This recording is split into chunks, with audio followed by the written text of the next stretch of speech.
Allahu Akbar, kita sedang mengagungkan Allah Subhanahu wa taala melalui ucapan. Tapi dalam hati, dalam pikiran yang diagungkan apa? Rokok, jabatan, popularitas, hayang iya hayang itu, ya kan? Nah, ini adalah gambaran dari seseorang yang hanya mewujudkan sholat, bukan mendirikan sholat. Karena kalau dia mendirikan sholat, ya, karena kalau mendirikan sholat, otomatis dia akan melaksanakan atau untuk mengejar keikhlasan di dalam sholat. Gimana keikhlasan? Otomatis dia harus menanamkan dalam dirinya penghambaan diri kepada Allah Ta'ala.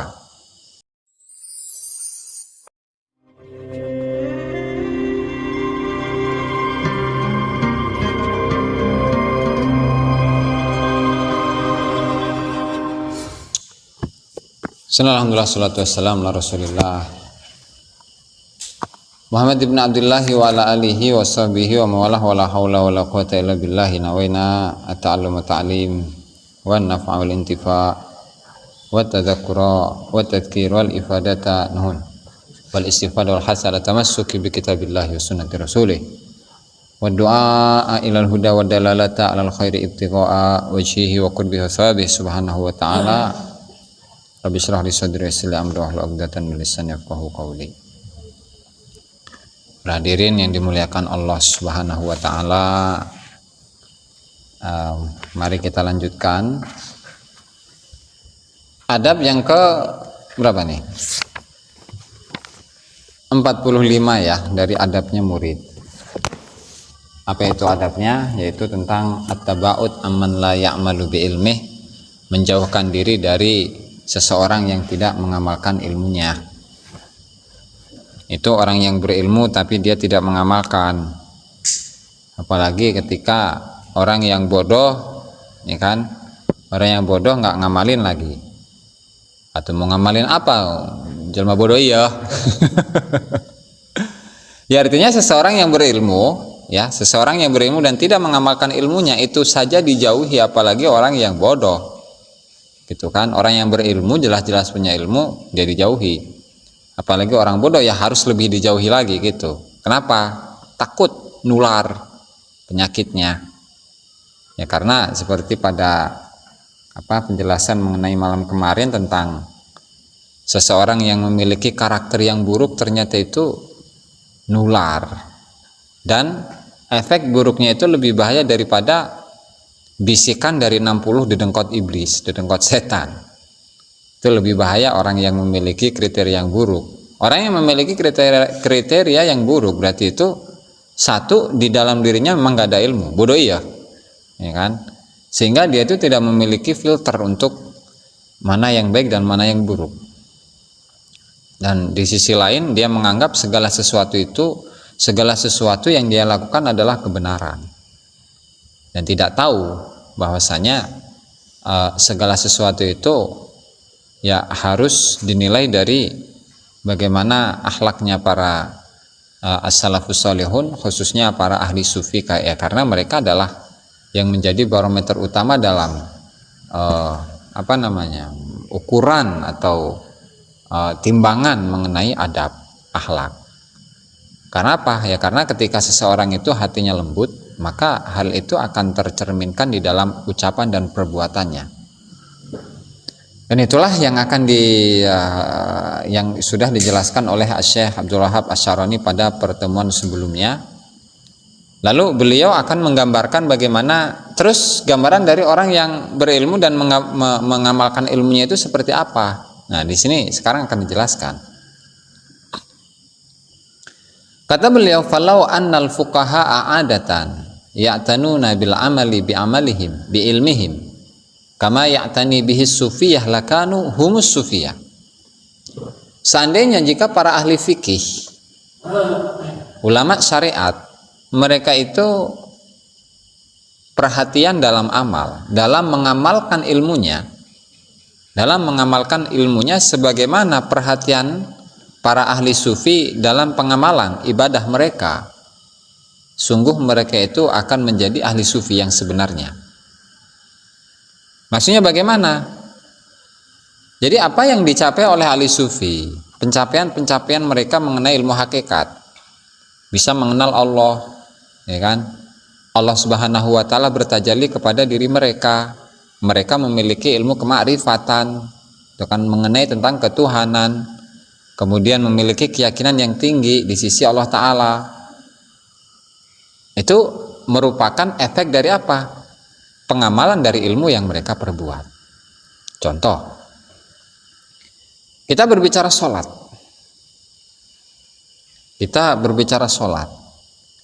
Kalau kita sholat, kan apa biasa kan?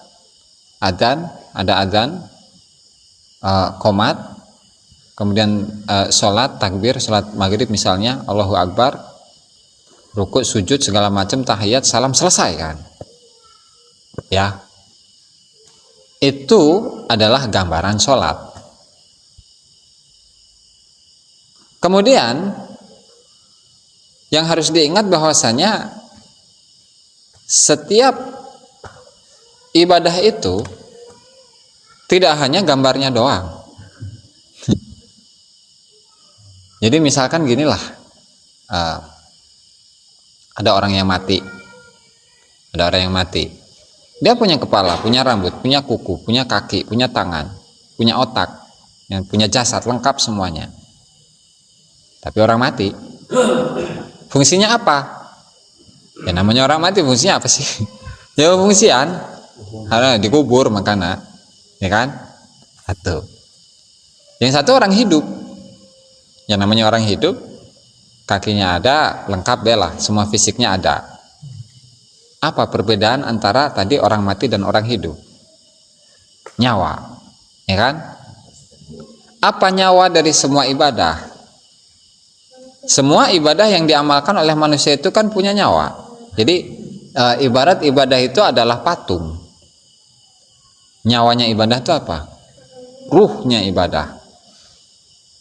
Ikhlas. Untuk mengejar keikhlasan gak mudah. Contoh. Sebelum ini mukadimah ya, pendahuluan dulu untuk mengarah ke apa yang kita tuju. Kita memberikan sesuatu kepada orang lain. Pak Lurah misalkan ngasih kopi. Tadi sore ngasih ngopi. Amal, iya amal. Bentuknya apa? Materi, iya materi, karena berupa benda, ya kan? Ini apakah ikhlas ketika beliau ngasihkan kopi itu ikhlas atau enggak? Ya enggak tahu kan? Kenapa? Karena itu urusan beliau, ya kan? Nah, apakah bisa jadi Pak Lurah itu akan mengungkit, maneh mah geus dijieunkeun ongkoh ku aing, dijieunkeun kopi, lain ngahargaan aing dia, gitu misalkan. Ngahargaan aing dia, aing mah kieu ge lurah. Ada kemungkinan ke sana enggak? Ada. Tetap ada, sehingga untuk menuju keikhlasan itu enggak mudah. Nah, kembali lagi ke sholat.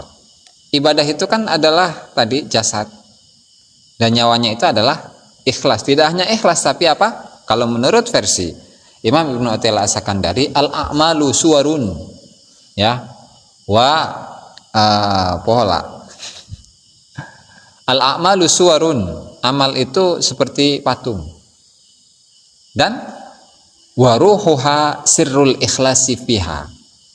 Dan ruhnya, kehidupannya itu adalah rahasia keikhlasan yang ada di dalam ibadah atau amal.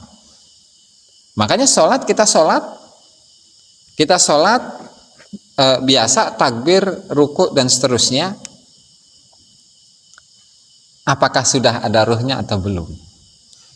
Nah itu. Nah, eta. Nah, sehingga kenapa Imam Ibnu Athaillah As-Sakandari itu mengatakan liyakun hamuka iqamatus shalah la wujudus shalah. Hendaknya yang menjadi perhatianmu itu atau konsentrasi dirimu itu adalah mendirikan sholat, la wujudus sholat, bukan adanya sholat. Kok bisa? Atau iyalah, kita mau sholat Allahu Akbar, kita kan sedang mengagungkan Allah Ta'ala. Ternyata yang lebih diagungkan itu adalah cewek, kuhayang kawin, Nya, pijan ta. Allahu Akbar. Kita sedang mengagungkan Allah Subhanahu wa taala melalui ucapan. Tapi dalam hati, dalam pikiran yang diagungkan apa? Rokok. Jabatan. Popularitas. Hayang iya hayang itu. Ya kan? Nah, ini adalah gambaran dari seseorang yang hanya mewujudkan sholat, bukan mendirikan sholat.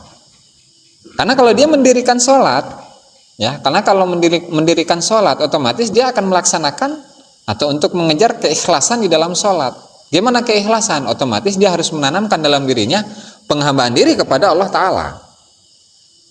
Saya hamba, ketika saya mengucapkan Allahu Akbar, saya renungi, saya hayati, kemudian yang pada akhirnya saya rasakan bahwa diri saya ini ya bukan apa-apa.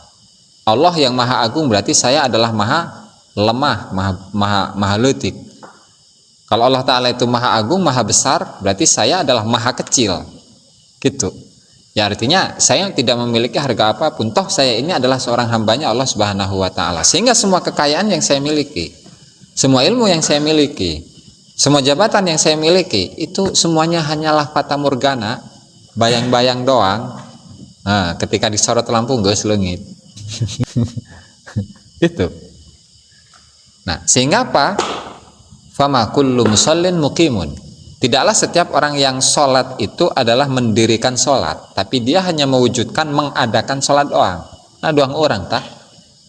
Nah, makanya seandainya ketika fuqaha ini mereka memperhatikan amal, ya, memperhatikan pengamalan terhadap ilmu mereka, sebagaimana perhatian ahli sufi terhadap amal-amal mereka, sungguh dia itu akan menjadi plus, memiliki penguasaan terhadap ilmu zahir satu, yang kedua penguasaan terhadap ilmu batin.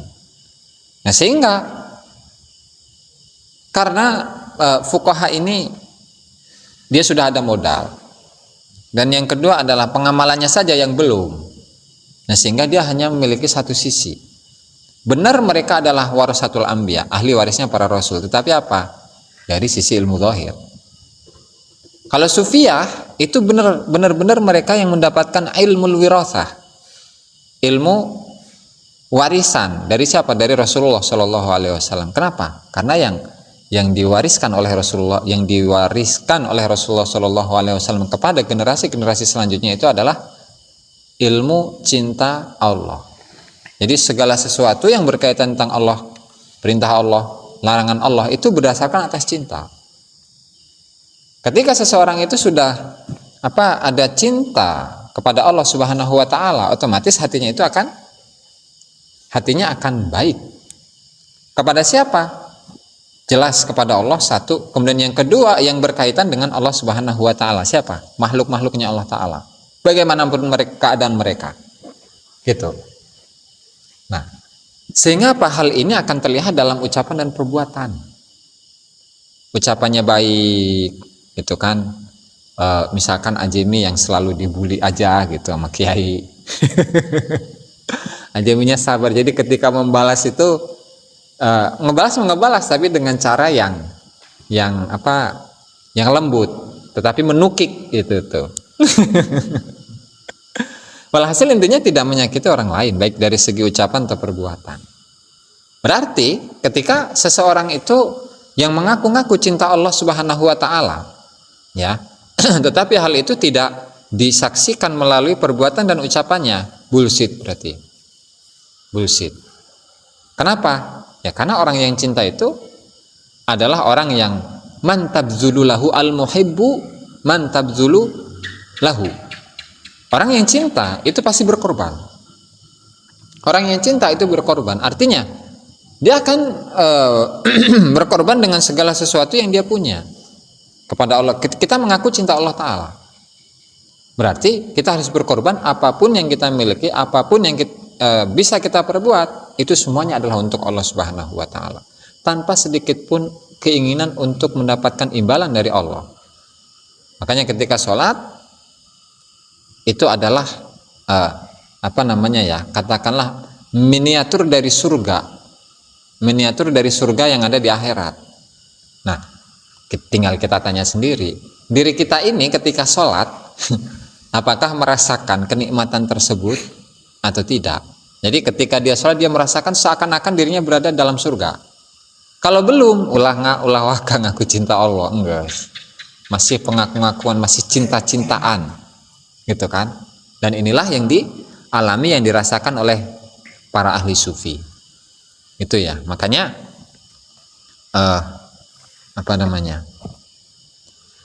Syekh Syihabuddin As-Suhrawardi rahimahullah dalam kitabnya Awariful Ma'arif mengatakan, a'addallahu ta'ala liqabuli ma ja'a bihi Rasulullah sallallahu alaihi wasallam asfal qulub wa azkan nufus fadhahara tafawutus safa wa ikhtilafu tazkiyati fi tafawutil faidati wan naf'i. Allah Subhanahu wa taala itu menyiapkan untuk menerima apa yang dibawa oleh Rasulullah sallallahu alaihi wasallam. Allah siapkan apa yang Allah siapkan, atau untuk siapa? Kepada asfal qulub, hati yang paling jernih, wa azkan nufus, dan jiwa yang paling suci.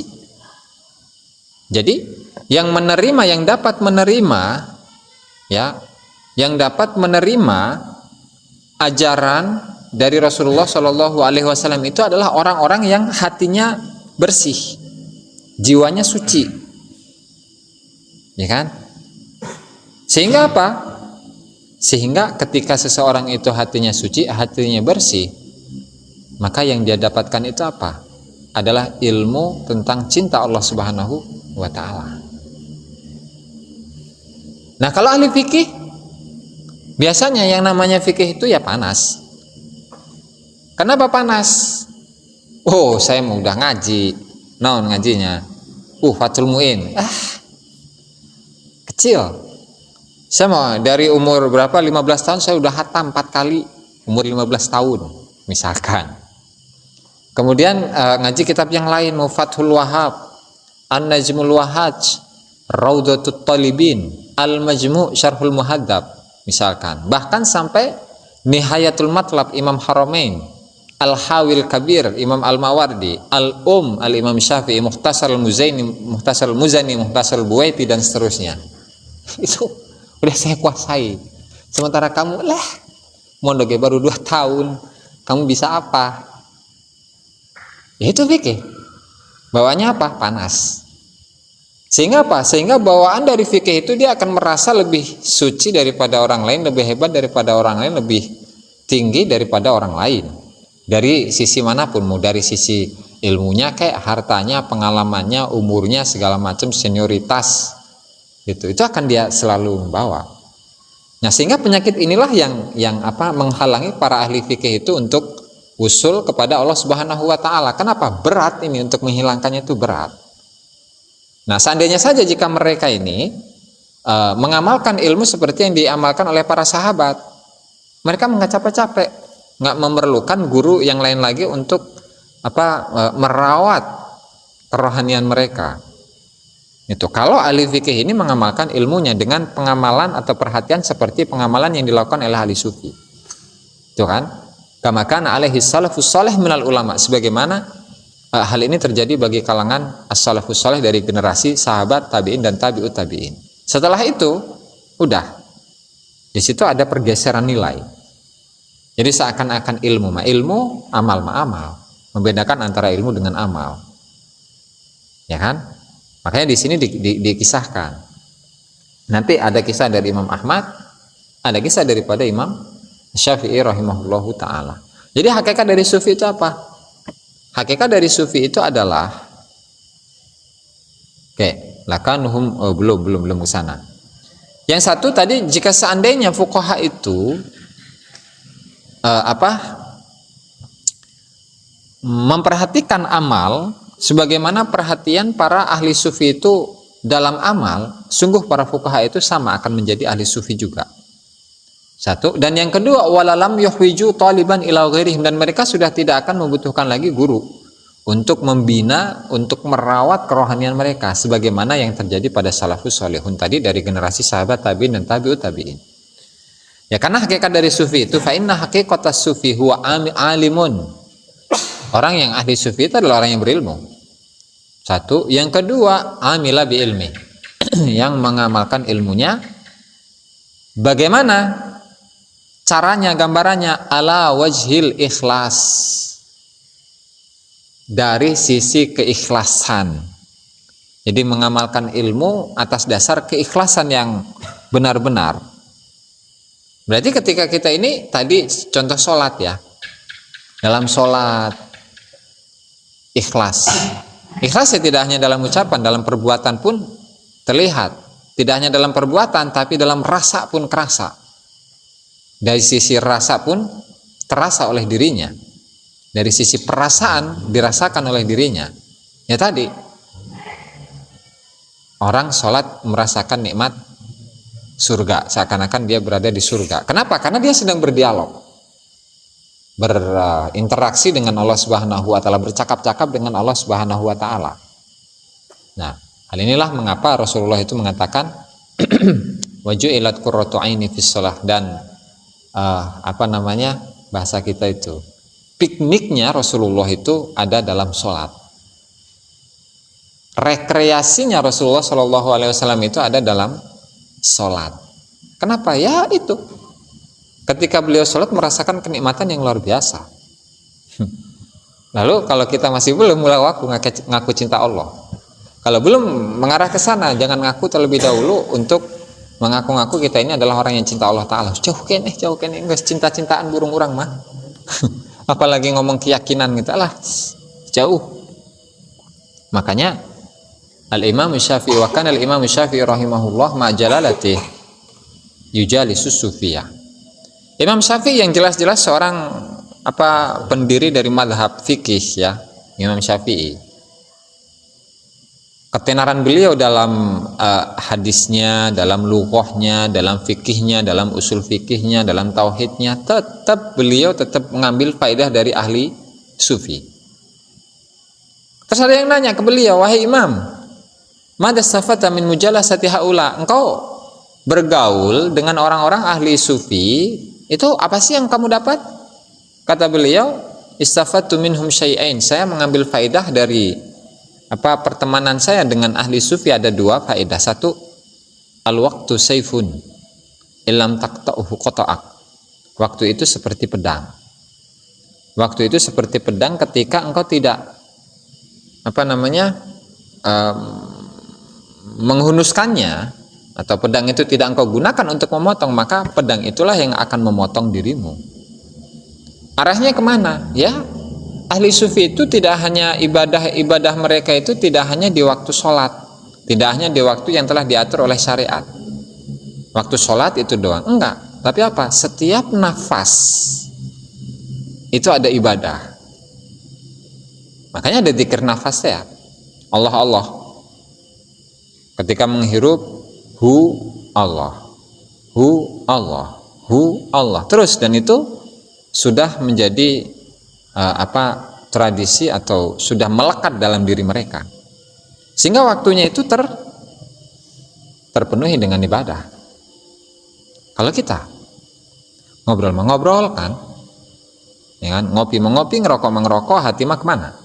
Hatinya lalai dari Allah Ta'ala. Ya, artinya nilai yang pertama yang diambil dari perkataan Imam Syafi'i rahimahullah, di mana di sini ahli sufi itu sangat menghargai waktu, di mana setiap waktu, ya namanya waktu ya, waktu itu kan nafas, satu nafas, 1 detik atau bahkan kurang dari 1 detik itu diisi dengan ibadah. Ya, kalau kita tidak memanfaatkannya, justru kita akan dimanfaatkan oleh waktu. Ya, artinya kita akan waktu kita terlewat begitu saja tanpa ada ibadah. Satu. Dan yang kedua, wa qaulahum illam tashghal nafsaka bil khair syaghalat illam tushghil nafsaka bil khair syagalatka bisyarr. Kalau engkau tidak memanfaatkan atau menyibukkan dirimu dengan kebaikan, maka dirimu atau nafsumu itu akan menyibukkan dirimu dengan keburukan. Tuh. Ya, sehingga yang kedua ini ya nafsu ya harus dilawan, ada mujahadah terhadap nafsu. Dimana ketika tidak dilawan oleh diri kita, nafsu ini tidak dilawan oleh diri kita dengan melakukan kebaikan-kebaikan, maka kita akan disibukkan oleh nafsu dengan keburukan. Gibah baik gitu kan, dengki baik karena batur, iri baik, hasud baik karena batur, adu domba baik karena dulurna sesama muslim, sesama mukmin, ya gitu. Nah, ini adalah hasil kesimpulan dari pertemanan Imam Syafi'i radhiyallahu taala anhu kepada para ahli sufi. Begitu juga dengan Imam Ahmad. Wa kadzalika kana al-Imam Ahmad rahimahullah yujalisu Abu Hamzah al-Baghdadi as-Sufi wa kana idza ashkala alaihi syai'un yaqulu ma taqulu fi hadha ya sufi wa kafa bidzalika manqabatan lil qaum. Walaula anna indahum maziyatu khususiyah mahtaja ilaihim mithlul Imam Ahmad. Kata Imam Ahmad, dan Imam Ahmad itu seringkali sowan lah kepada Abu Hamzah al-Baghdadi, seorang ahli sufi di masanya, di mana setiap kali ada satu permasalahan yang iskal bagi Imam Ahmad ini, pasti beliau akan bertanya kepada Abu Hamzah al-Baghdadi, dan pertanyaannya, ma taqulu fi hadha sufi, kamu ahli sufi, pendapatmu apa mengenai permasalahan ini, ya kan? Dan ini cukup menjadi sebuah martabat yang tinggi bagi kaum sufi. Seandainya jika mereka itu tidak memiliki kelebihan, ya jelas Imam Ahmad tidak akan membutuhkan sesuatu kepada mereka. Makanya dikisahkan pada suatu hari Imam Ahmad ini sowan kepada Imam Junaid al-Baghdadi rahimahullahu taala. Kayak Imam Ahmad apa ini ya, yang lainnya be. Poho orang itu. Kayak Imam Ahmad 200.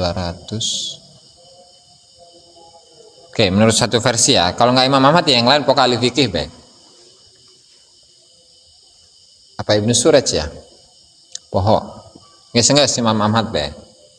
Imam Ahmad itu pada suatu hari sowan kepada Al-Imam Junaid al-Baghdadi, dan beliau ingin menanyakan tentang perbedaan antara syariat, tarekat, dan hakikat. Ya, kata beliau, wahai Imam Al-Junaid, seorang ahli sufi, coba sih jelaskan kepada saya agama itu apa. Nah, jelaskan lah, agama itu bisa syariat, hakikat, tarekat. Nah, syariat, tarekat, hakikat, gitu kan. Sudah dijelasin. Coba ulangi. Diulangilah. Tapi dengan redaksi yang berbeda. Islam, ihsan, iman, Islam, ihsan, itu. Terus coba ulangi lagi. Kemudian ubudiyah, terus ubudiyah, ibadah, ubudiyah. Terus ulangi lagi, terus sampai ada 40 ini. 40 versi nama-nama yang berbeda gitu ya. Terus ditanya Syekh Junaid al-Baghdadi ini, wahai Imam Junaid, kenapa bisa penjelasanmu itu tidak ada dari 40 versi ini satupun yang sama, dan engkau sama sekali tidak bisa mengulangi seperti semula? Ketahuilah wahai Ahmad bahwasanya jika ini adalah keinginanku, artinya jika ilmu ini adalah datangnya dari diriku, saya bisa mengulanginya kepada dirimu. Tetapi lantaran ilmu ini berasal dari Allah Subhanahu wa taala melalui luapan-luapan fuyudotnya, ilhamnya, waridatnya, ya kan? Maka saya tidak bisa mengulangi tentang apa yang engkau tanyakan. Ya karena itu adalah agendanya Allah Subhanahu wa taala, sehingga saya tidak bisa mengulangi. Gitu. Nah, itu adalah satu kisah di mana Imam Ahmad itu memang sangat memuliakan golongan ahli sufi. Ya kan? Wahkab bin Aiman. Dulu memang Imam Ahmad itu adalah seseorang yang tidak suka dengan ahli sufi pada awal mulanya. Tuh. Makanya Ibnu Aiman salah satu murid dari Imam Ahmad, beliau menyebutkan dalam risalahnya, risalah Imam Ahmad, kana yamna'un nasa an ijtima'ihim bisufiyah. Imam Ahmad dulunya itu adalah seseorang yang melarang murid-muridnya atau manusia untuk berkumpul dengan golongan ahli sufi. Kenapa? Ya dalam pandangannya mereka ya pengangguran, ngapain sih hidup cuman ibadah doang, puasa doang, zikir ke Allah doang, nggak ada kegiatan yang lain. Itu kan wa yaqul hal ma'a ahadin minhum syai'un zaidun ala ma ma'ana. Dan ternyata beliau mengatakan, Imam Ahmad ini, emang ada orang yang lebih utama dari kami? Emang ada seseorang yang ilmunya itu lebih tinggi dari kami? Oh, nggak ada. Sampai pada suatu malam ada golongan dari sufi itu yang sewang, yang ingin bertemu dengan beliau. Mindur qa'atih, ya, di emperan rumahnya gitulah, emperan rumah Imam Ahmad. Ternyata mereka ini menanyakan kepada Imam Ahmad tentang suatu permasalahan dalam syariat, dalam fikih. Ternyata apa? Fa'ajazuh. Mama, reka mana mama? Beres. Beres. Oh, encan lah. Oh, ya. Mereka bertanya kepada Imam Ahmad. Nanya kepada Imam Ahmad dalam permasalahan syariat, dalam permasalahan fikih. Ternyata apa? Nggak mampu Imam Ahmad untuk menjawabnya. Fa'ajazu. Jadi pertanyaan ini saking sulitnya Imam Ahmad nggak mampu untuk menjawab. Tsumma taru fil hawa, kemudian mereka itu dalam keadaan fana gitulah. Jadi jangan diambil dohirnya. Kalau dohirnya kan, mereka langsung terbang ke langit. Apa yang terbang? Ruhnya yang terbang mah. Ya artinya mereka dalam keadaan fana, dalam keadaan tenggelam dalam cinta Allah Ta'ala. Suma qalu tirma'ana, udah kamu wahai Ahmad, bisa nggak seperti kami? Dimana kami bisa tenggelam dalam cinta Allah Ta'ala, bisa nggak kamu? Falam yastati, nggak bisa Imam Ahmad mah. Disitulah Imam Ahmad mengaku kekalahan dan kesalahannya. Sadar saya ini lemah gitu. Sadar saya ini nggak bisa apa-apa. Ya kan? Famin dzalikal yaum sara yahussun nas 'alal ijtima' bisufya. Dari waktu itulah Imam Ahmad memberikan motivasi kepada murid-muridnya, kepada semua orang untuk apa? Untuk berkumpul, bergaul, berguru kepada golongan ahli sufi. Dan beliau mengatakan, innahum zadu alaina fil amal bima amilu. Sungguhnya mereka, di samping mereka itu juga berilmu, kalangan ahli sufi memiliki ilmu yang tinggi, mereka memiliki kelebihan daripada kita, yaitu dalam mengamalkan ilmu yang mereka miliki. Jadi itu doang. Nah, sehingga apa? Sehingga tetap karena karena kita ini dalam mendalami tasawuf, dalam mendalami tarekat itu nggak punya modal, itu kan, apalagi mengenai keilmuan, ya otomatis amal harus diimbangi dengan ilmu.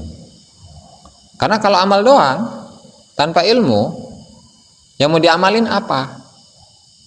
Oke, amalnya apa? Zikir. Emang zikir dengan zikir doang gitu?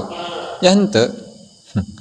Zikir mah harus ngerti adabnya bagaimana, tujuannya bagaimana, latar belakangnya bagaimana, itu kan, tujuannya bagaimana, ya, dan seterusnya, sehingga itu pun nggak akan kosong dari ilmu. Sehingga jangan disamakan dengan ulama-ulama zaman dulu, dimana kalau dulu mah seseorang yang sekali ditalkin zikir oleh gurunya itu langsung bisa fana, langsung bisa tenggelam dalam cinta Allah.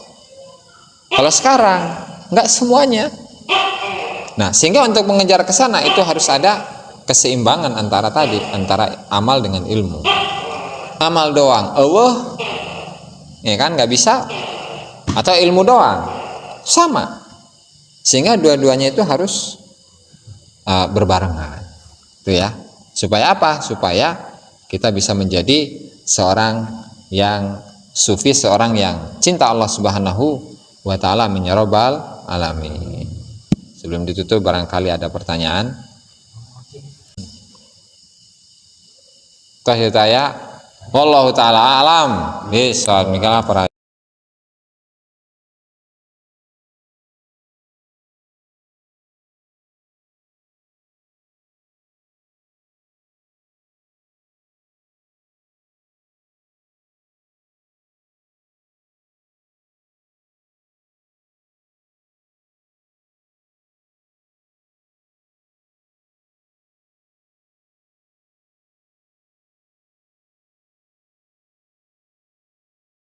Assalamualaikum warahmatullahi wabarakatuh. Assalamualaikum Muhammad ibn Abdullah wa ala alihi wa sahbihi wa la hawla wa la quwwata illa billahi nawina ta'allum wal intifa' tadhakkur tadhkir al-ifadatu wal istifada wal hatsa ala tamassuki bi kitabillahi wa sunnati rasulih wa du'a ila al-huda wa dalalata ala al-khairi ibtigha'a wajhihi wa qurbihi wa thabihi subhanahu wa ta'ala. Rabbi shrah li sadri wa yassir li amri wahlul 'uqdatan min lisani yafqahu qawli. Amma ba'du, para hadirin yang dimuliakan Allah Subhanahu wa taala, mari kita lanjutkan pengajian kitab Al-Anwarul Qudsiyah Ma'rifati Qawaidis Sufiyah karya Syekh Abdul Wahab Asy-Sya'rani rahimahullah. Dan sebelum kita mulai, mari kita hadiahkan Al-Fatihah pada mualliful kitab, semua ulama, semua guru kita, semua orang tua kita, muslim muslimat, mukmin mukminat, wal hadiniyah wa la kulli niyatin shalihah wa la manna wa bihi aslafuna salihun wa la hadratin nabi Muhammad sallallahu alaihi wasallam. Al-Fatihah. A'udzu billahi minasyaitonir rajim. Bismillahirrahmanirrahim. Alhamdulillahirabbil alamin. Suratul ladzina an'amta 'alaihim ghairil maghdubi 'alaihim waladdallin. Amin. Qala al-musannif rahimahullahu ta'ala Asy-Syaikh Abdul Wahhab Asy-Sya'rani kitabihi Al-Anwarul Qudsiyah ila anqal falau annal fuqahaa, mangka lamun temen stone para ahli fikih adatan ing dalam kebiasaan iku ya tanuna iku padha perhatian sapa fuqaha bil amali kelawan amal bi ilmihim kelawan ilmune fuqaha, kama kaya dene barang ya tani perhatian bihi kalawan ma sapa as-sufiyatu ahli sufi lakanu yakti ana sapa fuqaha hum ya fuqaha iku as-sufiyah iku ahli sufi walalam yuhwiju lan yakti ora gawe butuh sapa fuqaha taliban ing wong kang nyuprih ila wairihi maring saliyane sufi fuqaha, kama kaya dene barang kana kang ana alaihi ing atase ma sapa as-salafus saleh minal ulama, nyatane saking pira-pira ulama. Fa inna haqiqata sufi, mongko temene hakikate wong ahli sufi iku alimun, wong kang berilmu, amila kang ngamalaken bi ilmihi kelawan ilmune alim, ala wajhil ikhlasi ing atase wajah atau sisi keikhlasan lahir ora ana kang meneh iku maujud. Wa kana lan ana sapa Imam Syafi'i rahimahullah ma jalalatihi ing dalem sartane keagungan Imam Syafi'i iku yujalisu iku ngancani sapa Imam Syafi'i as-sufiyata ing ahli sufi faqila mangka den ucapaken lahu kedua Imam Syafi'i madza ing apa istafata ngala faidah sapa sira min mujalasati haula saking ngancani mengkono-mengkono golongan sufi. Faqala mangka ngucap sapa Imam Syafi'i istafatu ngala faidah sapa ingsun minhum saking sufiyah syai'aini ing perkara loro. Rupane qaulahum ucapane sufiyah al waqtu sayfun, al waqtu utawi waktu iku sayfun pedang. Ilam taqta'uhu mongko lamun ora megot sapa sira ing waqt qata'aka mongko megot apa waqt ing sira. Wa qaulahum lan ucapane sufiyah illam tashghal atau illam tushghil lamun ora gawe katungkul sapa sira nafsaka ing awak sira bil khairi kelawan kebagusan syagolatka mongko gawe ketungkul apa nafsu ing sira bisyarri kelawan kaalanan. Maka dadikan kaya mengkono-mengkono madhkur atau Imam Syafi'i kana ana sapa Imam Ahmad rahimahullahu taala iku yujalisu iku ngancani sapa Imam Ahmad Abu Hamzah ing Abu Hamzah al-Baghdadi as-Sufi. Bakalan ana sapa Imam Ahmad iku idza uskila atau idza askala nalikane gawe iskal alaihi ing atase Imam Ahmad apa syai'un suji-wiji yaqulu mongko ngucap sapa Imam Ahmad ma taqulu fi hadza ma ing apa taqulu kang ngucap sapa sira fi hadza ing dalam iki masalah ya sufi we ahli sufi. Maka falan cukup bidzalika kal mengkono-mengkono ucapan apa mangkobatan martabat lil qaumi kedua kaum. Falaula mangkalamun ora ana indahum temen sedone ing dalam sandingi kaum mazidu khususiyatin, mazidah khususiyatin utawi tambahe kekhususan mahtaja mongko ora butuh ilaihim maring sufyah sapa mislul Imam Ahmad sepadane Imam Ahmad. Wa hakala nyeritaken sapa Ibnu Aiman fi risalatil Imam Ahmad ing dalam risalah Imam Ahmad. Karena ana sapa Imam Ahmad iku yamnau nyegah sapa Ahmad Imam Ahmad anas yang manusa an istimaihim saking saking kumpule anas bisufiyati kelawan ahli sufi wa yaqul. Lan ngucap sapa Imam Ahmad hal ma'a ahadin ana ta ing dalam sartene wong suci minhum saking sufiyah syai'un utawi suci-wiji zaidun kang nambah alama ing atase barang ma'ana kang tetep ing dalam sartene kita.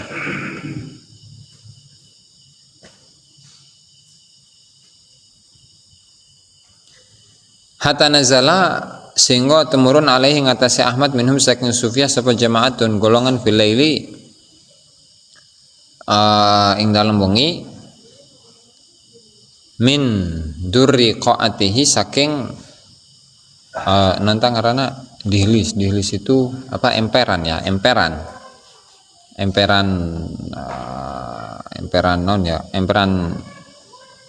majelis ya fasaluhu maka pada takon sapa sufiyah yang Ahmad an mas'alatin fi syariah saking siji masalah fi syariati yang dalam syariat fa'jazuhu mongko gawe apes sapa sufiyah ing Imam Ahmad tumataru mongko nuli padha mabur sapa sufiyah fil hawa ing dalam langit tumaqalu mongko padha nuli ngucap sapa sufiyah lahu maring Ahmad tir ma'ana melayu mabur sapa sira ma'ana ing dalam sartane kita falam yastati mongko ra kuwas sapa Imam Ahmad.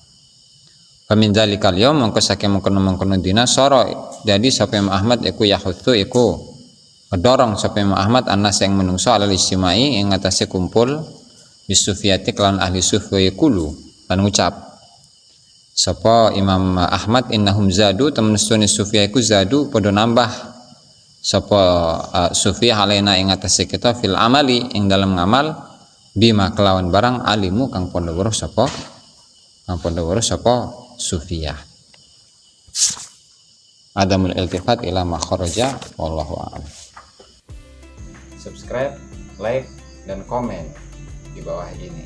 Nah, jika teman-teman ada unek-unek, ada pertanyaan dan lain sebagainya, silahkan tinggalkan pesan di kolom komentar di bawah ini.